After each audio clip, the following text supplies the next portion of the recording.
Hello বন্ধুরা, welcome back to my channel Shani's blog. তোমরা সবাই কেমন আছো? আশা করছি সবাই ভালো আছো আর আমিও ভালো আছি। তো আজ হচ্ছে মহানবমী। তো দেখো আমাদের বাড়ির যে শিউলি গাছে কত ফুল হয়েছে। আজকে ফুল তুলতে গিয়ে এই ফুলগুলোকে তুলে নিলাম, তারপরে চলে এসেছিলাম চা করতে। এত সুন্দর ওয়েদার আর এত ভালো লাগছে। তো যাই হোক, করে চাটাকে ঢেলে নিয়ে সকালবেলা একটু আগে চা খেয়ে নিলাম। তারপরে মামার দেওয়া জামাটা পরে রেডি হয়েছিল, কুমারী পুজো হয়ে যাবে দিন। শাশুড়ি মায়ের ঘরটা গুছিয়ে নিয়ে আমাদের ঘরটাকেও নতুন চাদর পেতে গুছিয়ে নিলাম। আর আমার যে গাছগুলো সেগুলোকে একটু পরিষ্কার করে নিয়ে সুন্দর করে সাজিয়ে নিলাম। কি সুন্দর লাগছে। তারপরে একটু খেয়ে দিয়ে করে নিচ্ছিলাম হচ্ছে স্কিন কেয়ারটা, মানে প্রচণ্ড ট্যান পড়েছিল। তো তারপরে স্নান করে গাছের ফুলে সুন্দর করে ঠাকুরকে সাজিয়ে পুজো দিয়ে নিলাম। তারপরেই বসে পড়েছিলাম লাঞ্চ করতে। আজকে লাঞ্চে ছিল হচ্ছে মাটন। যাই হোক, খেয়ে দিয়ে নিয়ে তারপরে ঘরে এসে দেখি একটা পার্সেল এসছে, তো সেটাই আনবক্সিং করছিলাম।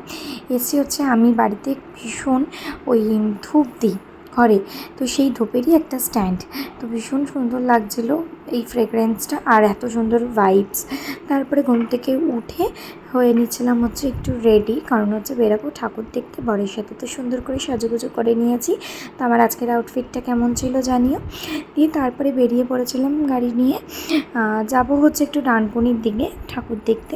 তো এই যে যাওয়ার সময় বেশ দুটো একটা প্যান্ডেল দেখতে দেখতেই যাচ্ছিলাম। তারপরেই চলে গেছিলাম হচ্ছে আমরা মেন কালীপুরে একটা বড় পুজো হয় সেটাই দেখার জন্য।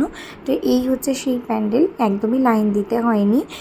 প্রচুর ভিড় হয়, এটা অন্য বছর দেখতে পারি না, এবছর খুব ইজিলি দেখতে পেয়েছি। একটু যেটা ছিল সেটা নর্মাল ভিড়। তো ভালো করে ঠাকুরটা দেখে বেরিয়ে মেলা থেকে একটু পাপড়ি চাট খেলাম।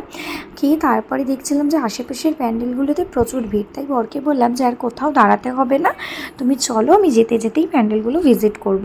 তো গাড়ি নিয়ে যেতে যেতে দেখো কি বিভৎস সুন্দর প্যান্ডেলগুলো। প্রায় আমি বোধহয় এরম ঘুরে ঘুরে 10-12টা তো দেখেই ফেলেছি। আর তোমরা কোথায় কোথায় ঘুরলে জানিও। আমার এই বছরের ঘোরাটা একটু কমই হয়েছে। তো যাই হোক, এখানে বিরিয়ানি নিয়ে এখন চলে যাব হচ্ছে বাড়ির দিকে। তো বাড়ি এসে একটু চিপস খেয়ে দিয়ে রেস্ট নিচ্ছিলাম।